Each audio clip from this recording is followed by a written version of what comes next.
welcome back You'll understand. to Basement Movie Room. We're here to review. This week we did, he picks a secret movie, I pick a secret movie, and we listened to them. You saw our nice handshake, and I don't think that would give away what the movie is, but nonetheless, we watched The Beastmaster from 1982, directed by Don Coscarelli of Phantasm fame, and starring Marc Singer and Tanya Roberts, John Amos, and Rip Torn. It's been a long time. John Stamos? John Stamos, yes. Oh, yeah. Or Amos, either Or way. Amos. You know, that's how it goes. Stomping upstairs. That's for the next review. That's for the next review for sure. So, Beastmaster is the story of Dar, Marc Singer's character, who is the son of a king of some random kingdom who disagrees with Rip Torn's character, Max! Or Mayax. Mayax? As they call him in the movie. We found out in the later half. Much later. You don't even get his name much later, as far as I can tell. Yeah. So, Rip Torn is basically this evil wizard who takes over this kingdom and steals the child of the king and imprisons the king. And the child is born of a bull. I think they meant that for that to be a cow, to be honest. Yeah. But it was a bull. It works out better. And basically he has these three evil witches that one of them steals Marc Singer when he's in the womb and puts him into a cow and bursts him later only to try to kill him. But he's saved by this, guy. I don't know who that guy is. And is raised. A farmer. And is raised with this farmer with this special weapon, which really doesn't ever come into play, hardly, to be honest. No. And so his village gets attacked one day by these evil warriors that are related to the evil wizard. So he goes out on a journey to avenge his village and discovers his destiny, essentially. I mean, it's freaking Beastmaster. If you haven't seen it on TV in the 80s and 90s, when it was playing on TNT, USA, TBS about 37 times a week, you're probably never going to see it, to be honest. It's also a Vinegar Syndrome release. Just pointing that out. Yeah, which is interesting. Yeah. Because, I saw this movie so many times. Yeah. Back in the day. So many times. In bits and pieces, essentially. Yeah. That's how this movie works. So, Singer goes, he meets Tanya Roberts' character who says she's a slave. And he meets a number of other... He meets John Amos' character who was a former bodyguard for the prince. John Stamos. For the king, I mean. John Stamos, yeah. So they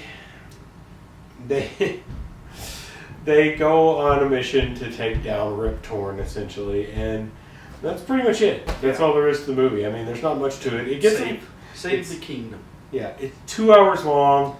It's probably too long, and so it does get a little boring in parts. But overall, it's Beastmaster. It is what it is. Yeah. They go save the kingdom. Rip Torn gets to be killed. Spoiler alert. And Marc Singer's character Dar discovers he's the son of the king, but he abandons that and goes on to Strider. To be a ranger, warrior. He's a ranger. Yeah, and he can control animals. That's why it's called the Beastmaster. He has two pet ferrets, Kodo and Podo, which is referenced in Willow, like I pointed out, and a tiger who's painted like a panther, and he also has a pet hawk or eagle. I don't know. I think it might be an eagle, golden eagle, perhaps.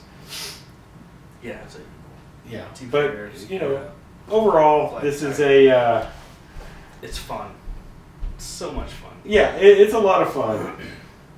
I mean, for the longest time, I thought Marc Singer was Lumbergh from The Office Space. You thought he was Gary Cole. Yeah. Which is hilarious. I was like, oh, it's the guy from Beastmaster. And I always thought for the longest time, I'm like, it's not.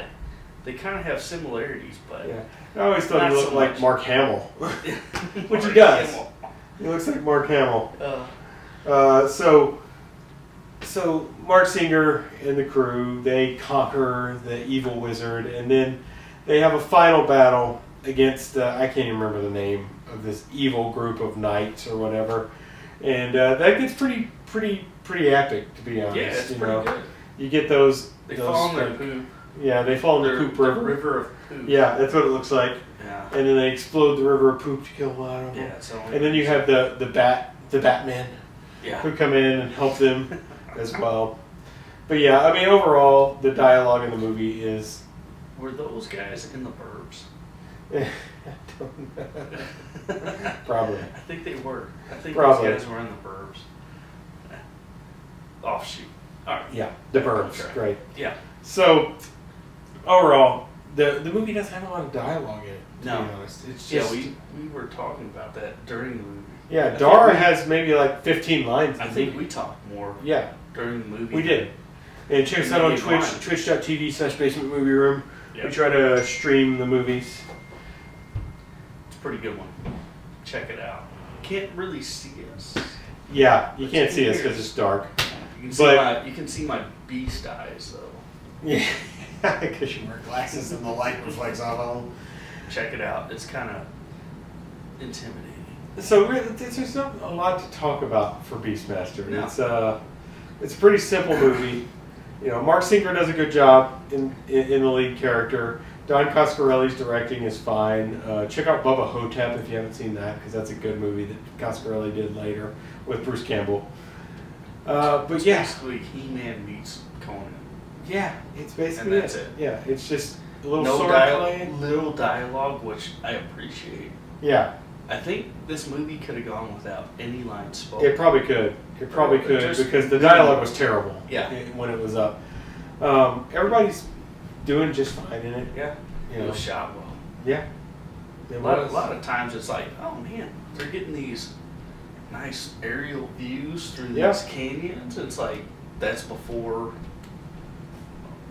drones. Yeah. You know, so they had to spend some money on that. Yeah. It was helicopter shots, clearly. And then you had very good location shooting, all shot like in Nevada and California, Simi Valley, I think I looked up, and some Nevada park. But yeah, all very well shot. Overall, pretty good. Yeah. It's enjoyable. It's a nostalgic movie for us, I think. It's fun. What about the music? I didn't find anything. No, it's very generic. Yeah, it's very, very generic. Very generic. Yeah. Like, you get the army, like you're watching a movie about a documentary about an army. Yeah. Dun, dun, dun, dun, dun, dun. Yeah. You know, that generic B movie. You know? Yeah, and maybe that's what they were going for. It is. You know, Conan came out, and that kind of ruined the market for sword and sandals. Yeah, sword and sandals. Yeah. But yeah, it's clearly like a Conan ripoff. Yeah. But it does a good job. There's also two sequels. There's Beastmaster 2 and Beastmaster 3, which Marc Singer returns for both of those. Yeah. That's kind of the only thing I know him from. This is the best He-Man movie I've seen. Yeah, it's much better than the Masters of the Universe movie that came out with Dolph Lundgren, that's for sure. So yeah, I mean, I don't have much else to say about it, to be honest. It was fun. It's an enjoyable movie to watch. Yeah. We can go to rating. What do you got? It was your pick. So. Yeah. On this type of scale, oh man.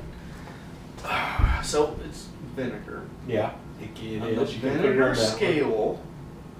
Ooh, I gotta go with a 4 on the vinegar scale. That makes sense. Vinegar. On a regular movie scale, probably a 2.5. Yeah.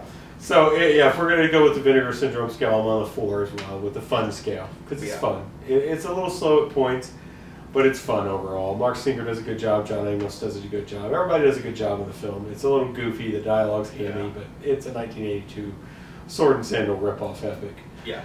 But yeah, I think I'm at 3 on just a standard movie scale. I think that's where I would remain. You're higher. Yeah, a little bit higher than you. Okay. I enjoy Beastmaster quite a bit. Nice. And nostalgia's probably playing a part in that as well. So, all right. Anything else? No. All right. Thanks for watching Basement Movie Room. We'll see you next time.